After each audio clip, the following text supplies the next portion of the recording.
হুসাইন রাদিয়াল্লাহু তাআলা আনহুর ত্যাগ, কারবালার সেই শিক্ষা যা কিয়ামত পর্যন্ত মুসলিম উম্মাহকে পথ দেখাবে। প্রখর মরুভূমি, একদিকে হাজার হাজার সশস্ত্র সৈন্য, অন্যদিকে মাত্র অল্প কয়েকজন মানুষ। তাদের মধ্যে ছিল শিশু, নারী, বৃদ্ধ। 3 দিন ধরে পানির এক ফোঁটাও নেই। তারপরও একজন মানুষ মাথা নত করলেন না, কারণ তিনি জানতেন জীবন একদিন শেষ হবেই। কিন্তু সত্যের সামনে মাথা নত করলে ইতিহাসও ক্ষমা করবে না, আল্লাহ সন্তুষ্ট হবেন না। তিনি ছিলেন রাসূলুল্লাহ সাল্লাল্লাহু আলাইহি ওয়াসাল্লামের প্রিয় দৌহিত্র হযরত হুসাইন রাদিয়াল্লাহু তাআলা আনহু। আজ আমরা জানব তার সেই ত্যাগের কাহিনী এবং আমাদের জন্য তার রেখে যাওয়া শিক্ষাগুলো। আলহামদুলিল্লাহ, প্রিয় ভাই ও বোনেরা, মুহররম মাস আসলেই কারবালার কথা মনে পড়ে। কিন্তু দুঃখের বিষয়, অনেকে কারবালাকে শুধু কান্নার ইতিহাস বানিয়ে ফেলেছেন, আবার কেউ এটিকে রাজনৈতিক ইতিহাসে সীমাবদ্ধ করেছেন। অথচ একজন মুমিনের জন্য কারবালা হলো ঈমান, সবর, সাহস, আল্লাহর সন্তুষ্টিকে দুনিয়ার সব কিছুর উপরে রাখার এক জীবন্ত শিক্ষা। হুসাইন রাদিয়াল্লাহু তাআলা আনহু কে ছিলেন? তিনি ছিলেন আলী ইবনে আবি তালিব রাদিয়াল্লাহু তাআলা আনহু এবং ফাতিমা বিনতে মুহাম্মদ সাল্লাল্লাহু আলাইহি ওয়াসাল্লামের সন্তান। অর্থাৎ তিনি ছিলেন রাসূলুল্লাহ সাল্লাল্লাহু আলাইহি ওয়াসাল্লামের নাতি। রাসূল সাল্লাল্লাহু আলাইহি ওয়াসাল্লাম তাকে অত্যন্ত ভালোবাসতেন। হাদিসে এসেছে, হাসান ও হুসাইন জান্নাতি যুবকদের নেতা। আরেক হাদিসে রাসূল সাল্লাল্লাহু আলাইহি ওয়াসাল্লাম বলেছেন, হুসাইন আমার অংশ আর আমি হুসাইনের অংশ। ভাবুন, যার সম্পর্কে এমন কথা বলেছেন স্বয়ং নবী সাল্লাল্লাহু আলাইহি ওয়াসাল্লাম, তার মর্যাদা কত মহান হতে পারে। সময়ের সঙ্গে সঙ্গে ইসলামের খেলাফতের রাজনৈতিক পরিস্থিতি পরিবর্তিত হতে থাকে।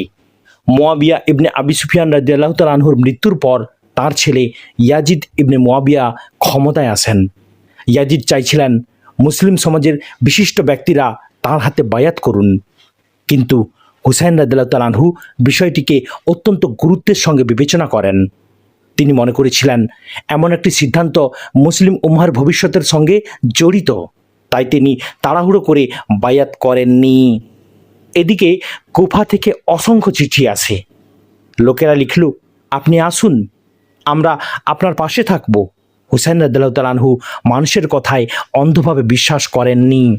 তিনি প্রথমে তার বিশ্বস্ত প্রতিনিধি মুসলিম ইবনে আকিলকে কুফায় পাঠালেন। প্রথমে পরিস্থিতি অনুকূলে মনে হলেও পরে সব বদলে গেল। মুসলিম ইবনে আকিল রাদিয়াল্লাহু তাআলা আনহু শহীদ হন, কিন্তু তখন হুসাইন রাদিয়াল্লাহু তাআলা আনহু পথের অনেক দূরে এগিয়ে গেছেন। অবশেষে তিনি পৌঁছালেন কারবালার প্রান্তরে। সেখানে তাকে ঘিরে ফেলল বিশাল বাহিনী। পানির রাস্তা বন্ধ করে দেয়া হলো। শিশুরা তৃষ্ণায় কাঁদছে, নারীরা অসহায়, প্রখর রোদ। তবুও তিনি আল্লাহর উপর ভরসা হারাননি। কারবালা আমাদের কি শেখায়? কারবালা শেখায় মুমিনের শক্তি সংখ্যায় নয়, ইমানে, সত্যে, তাওয়াক্কুলে। 10ই মুহররম, আশুরার দিন এক এক করে তার সাথীরা শহীদ হতে লাগলেন। পরিবারের সদস্যরাও একে একে শাহাদত বরণ করলেন। শেষ পর্যন্ত হুসাইন রাদিয়াল্লাহু তাআলা আনহু নিজেও আল্লাহর পথে শাহাদত লাভ করেন। ইন্না লিল্লাহি ওয়া ইন্না ইলাইহি রাজিউন। কিন্তু এখানেই একটি গুরুত্বপূর্ণ বিষয় ভাইরা, আমরা হুসাইন রাদিয়াল্লাহু তাআলা আনহুকে ভালোবাসি, তার শাহাদাতে কষ্ট পাই, কিন্তু ইসলামের শোক প্রকাশেরও সীমা রয়েছে। নিজেকে আঘাত করা, বুক চাপড়ানো, শরীর থেকে রক্ত বের করা, এসব রাসূল সাল্লাল্লাহু আলাইহি ওয়াসাল্লাম শিক্ষা দেননি। বরং তিনি ধৈর্য, দোয়া এবং আল্লাহর ফয়সালায় সন্তুষ্ট থাকার শিক্ষা দিয়েছেন। আজ কারবালা থেকে আমরা কি শিখব? প্রথম শিক্ষা, সত্যের সঙ্গে আপোষ করা যাবে না। দ্বিতীয় শিক্ষা, দুনিয়ার ক্ষমতা চিরস্থায়ী নয়। আজ যারা ক্ষমতাবান, কাল তারাও ইতিহাসের অংশ হয়ে যাবে, কিন্তু ইমানের ওপর অটল থাকা মানুষকে ইতিহাস কখনো ভুলে না। তৃতীয় শিক্ষা, পরিবারকে ইমানের শিক্ষা দিতে হবে, কারণ হুসাইন রাদিয়াল্লাহু তাআলা আনহুর পরিবারও ইমানের জন্য ত্যাগ স্বীকার করেছিল। চতুর্থ শিক্ষা কি? আল্লাহর উপর পূর্ণ ভরসা রাখতে হবে। সব পথ বন্ধ হয়ে গেলেও আল্লাহর সাহায্যের আশা ছাড়া যাবে না। পঞ্চম শিক্ষা কি?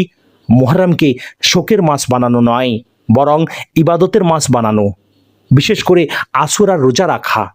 রাসূল সাল্লাল্লাহু আলাইহি ওয়াসাল্লাম আশুরার রোজা রাখতে উৎসাহিত করেছেন। প্রিয় ভাই ও বোনেরা, হুসাইন রাদিয়াল্লাহু তাআলা আনহু আমাদের কাছে শুধু ইতিহাস নন, তিনি একটি আদর্শ, একটি সাহসের নাম, একটি ঈমানের নাম, একটি ত্যাগের নাম। আর যদি আমরা তাঁর জীবন থেকে সত্যবাদিতা, ধৈর্য, আল্লাহর প্রতি আনুগত্য এবং অন্যায়ের সামনে মাথা নত না করার শিক্ষা গ্রহণ করতে পারি, তাহলেই তার প্রতি আমাদের ভালোবাসার প্রকৃত প্রমাণ হবে।